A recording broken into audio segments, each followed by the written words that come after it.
जय हिंद दोस्तों, मैं नवीन शर्मा आप सभी का स्वागत करता हूं। आशा करता हूं आप सब एकदम अच्छे हैं, एकदम बेहतरीन है। एक बार सारे प्यारे दोस्त बताएंगे आप सब कैसे हैं। उम्मीद करेंगे बहुत अच्छे होंगे, बहुत बेहतरीन होंगे। और साथ ही आज का जो ये हमारा सेशन है जिसको हम बात करने वाले हैं कि कल से हम स्टैटिक जीके को कैसे पढ़ने वाले हैं।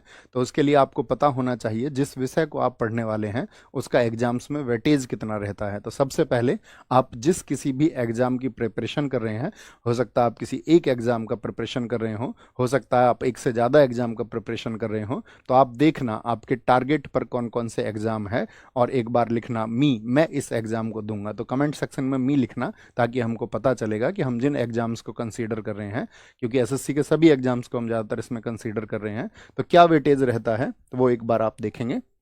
यहाँ पर सबसे पहले सीजीएल टायर 1 और टायर 2, तो ये लगभग वेटेज है, एक आध क्वेश्चन आगे पीछे किसी शिफ्ट में हो सकता है, बाकी औसत यही रहा है पिछले 2 से 3 वर्षों में। तो यहाँ पर हमको सिर्फ फोकस करना है आपका किस पर, स्टैटिक जीके पर, जहाँ पर हम मार्क करेंगे कि टोटल 25 क्वेश्चन पूछे जाएंगे टीयर 1 में आपका, और उस टीयर 1 में आपका स्टैटिक जीके का 5 से 6 क्वेश्चन पूछा जाता है। टीयर 2 में स्टैटिक जीके का जो वेटेज है वो साथ ही घट जाता है, कम हो जाता है। ओके, जो 3 क्वेश्चन रह जाता है। सीएचएसएल टीयर 1 की अगर हम बात करते हैं तो यहाँ पर भी 5 से 6 क्वेश्चन हो सकता है, किसी शिफ्ट में वो 7 पूछे जाएं, किसी में वो 5 भी पूछे जा सकते हैं। टोटल 25 क्वेश्चन में से ये वेटेज रहता है। और आपका आप देखोगे सीएचएसएल मेंस में स्टैटिक जीके का वेटेज कम हो जाता है, क्योंकि साथ ही ऐसा ना हो कि आप प्रीलिम्स को जब पास कर लें और फिर मेंस का प्रिपरेशन करते टाइम आप स्टैटिक जीके को बहुत समय दे रहे हो, तो ऐसा नहीं करना है, इसीलिए हम आपको गाइड कर रहे हैं। सीपीओ की अगर हम बात करते हैं, सीपीओ आप जानते हो सिर्फ प्रीलिम्स में जीएस पूछी जाती है, और से आपका जो प्रीलिम्स होगा उसमें टोटल 50 क्वेश्चन पूछा जाता है जीएस का, जिसमें स्टैटिक जीके का वेटेज रहता है 13 से 14 क्वेश्चन, जो कि एक बहुत बड़ा वेटेज है। एमटीएस की अगर हम बात करें, आपका टोटल 25 क्वेश्चन में से स्टैटिक जीके का 10 to 11 क्वेश्चन पूछा जाता है, जो कि अपने आप में बहुत बड़ा वेटेज है। दिल्ली पुलिस कांस्टेबल, क्योंकि एसएससी ही दिल्ली पुलिस को कराती है, टोटल 50 क्वेश्चन यहाँ भी जीएस के पूछे जाते हैं, एक ही एग्जाम यहाँ पर होता है, और स्टैटिक जीके का सबसे ज़्यादा वेटेज होता है। इवन किसी किसी शिफ्ट में तो 20 से 22 क्वेश्चन तक पिछले 2 वर्षों में स्टैटिक जीके के पूछे गए हैं। ओके, स्टैटिक जीके के पूछे गए हैं। एसएससी स्टैनो की बात करते हैं, टोटल 50 क्वेश्चंस में से स्टैटिक जीके का लगभग 1/3 वेटेज रहता है। तो आप समझ पा रहे हैं, यानी कि आप देखोगे सभी एग्जाम्स में, अगर हम बात करें सिर्फ सीडीएस या फिर आपका कमीशन के एग्जाम्स को छोड़ दें, तो सिर्फ वहां पर ही स्टैटिक जीके का वेटेज कम रहता है। बाकी सभी वनडे एग्जाम्स में, या फिर हम बात करें स्पेशली एसएससी की हम बात करें, तो वहां सबसे ज्यादा जो वेटेज रहता है दोस्त, वो स्टैटिक जीके का रहता है, स्टैटिक जीके का रहेगा। एसएससी जेई टोटल 50 क्वेश्चन पूछा जाता है, यहाँ पर भी स्टैटिक जीके का 7 to 10 क्वेश्चन पूछा जाता है। अब बाकी सब्जेक्ट का वेटेज भी देख सकते हैं, ताकि आप अपनी तैयारी में उस सब्जेक्ट को उतना ही महत्व दें, तो बाद में आप सारे सब्जेक्ट का अपने लिए, आप जिस एग्जाम की प्रिपरेशन कर रहे हैं, तो आप उसी आधार पर समय दिया करो विषय को, कि जिस आधार पर प्रश्न पूछे जाते रहे हैं। एसएससी जीडी की अगर हम बात करते हैं आपका, तो एसएससी जीडी में साथ ही आपका टोटल 20 क्वेश्चन होंगे, और उसमें से स्टैटिक जी के आप देखिए यहाँ पर भी 1/3 रेशियो है। यानी मोटे तौर पर आप कह सकते हैं एसएससी के सभी एग्जाम्स में 1/3 जो पार्ट रहता है वो तो सिर्फ और सिर्फ स्टैटिक जी के ही रहता है। ठीक है, जीडी के बाद में यूपीएसआई की हम बात करेंगे, चूंकि यूपीएसआई में साथी हम आपको ये पॉलिटी कवर करा चुके हैं पहले ही, जो साथी यूपीएसआई देंगे। तो पॉलिटी क्योंकि 16 क्वेश्चन पूछा जाता है और 8 क्वेश्चन तक आप जानते हैं वहां पर बेसिक लॉ पूछा जाता है, तो 24 क्वेश्चन का तो आपका पॉलिटी और आपका बेसिक लॉ ही हो जाता है।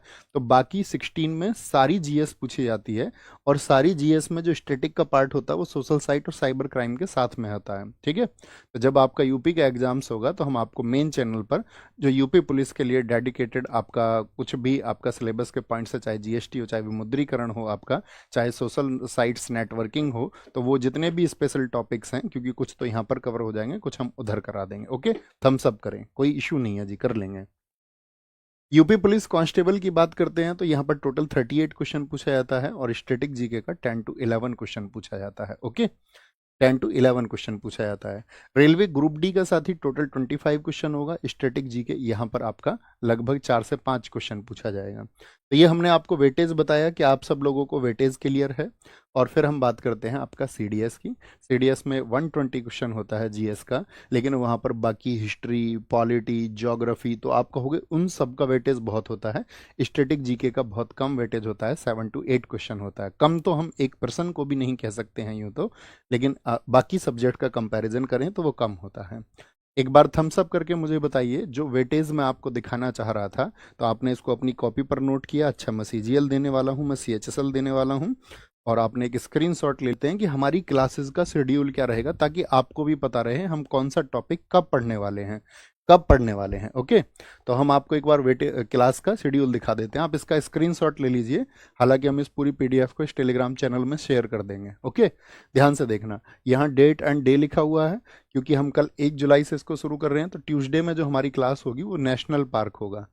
ऐसा भी हो सकता है दोस्त, इस सभी में आपको कोई टॉपिक मिसिंग लगे कि ये टॉपिक इसमें लिखा हुआ नहीं है, लेकिन जब हम क्लासेस में आगे बढ़ेंगे, ठीक है, और जब हमको लगेगा कि नहीं, हमको इस टॉपिक को भी शामिल करने की ज़रूरत है, तो कहीं कहीं पर हमारी छोटी क्लासेस भी हैं, तो वहाँ पर हम उसको शामिल कर लेंगे। उसमें तो कोई इशू ही नहीं है अगर हमको कभी शामिल करना पड़े। ऐसा नहीं कि जी यहाँ फिक्स ये लिखा था तो तब हम इस दिन इसको करेंगे, कुछ और नहीं कर सकते हैं, तो वो हम इसमें शामिल कर लेंगे। ओके, इसमें शामिल कर लेंगे, ठीक है। अभी हम आपके डाउट भी लेंगे। अभी पहले ये देखिए, एक बार थम्स अप कर दीजिए, स्क्रीनशॉट ले चुके हैं। क्लास 2 में हम tiger reserve, biosphere reserve and Bharat के जो हॉट स्पॉट ऑफ इंडिया उनको पढ़ेंगे। वाइल्ड लाइफ सेंचुरी हम 3rd क्लास में पढ़ेंगे। इन सभी से एग्जाम्स में क्वेश्चन आता है। यूनेस्को साइट जितनी भी हमारी 43 है उन सभी को पढ़ेंगे, पूरा यूनेस्को को समझेंगे। रामसर साइट हमारी टोटल हम पढ़ेंगे, अभी कितना हुआ, लास्ट में 91 हुआ था, अभी बढ़ गया हो तो करंट अफेयर्स में आपको पता होगा, उनको पढ़ेंगे।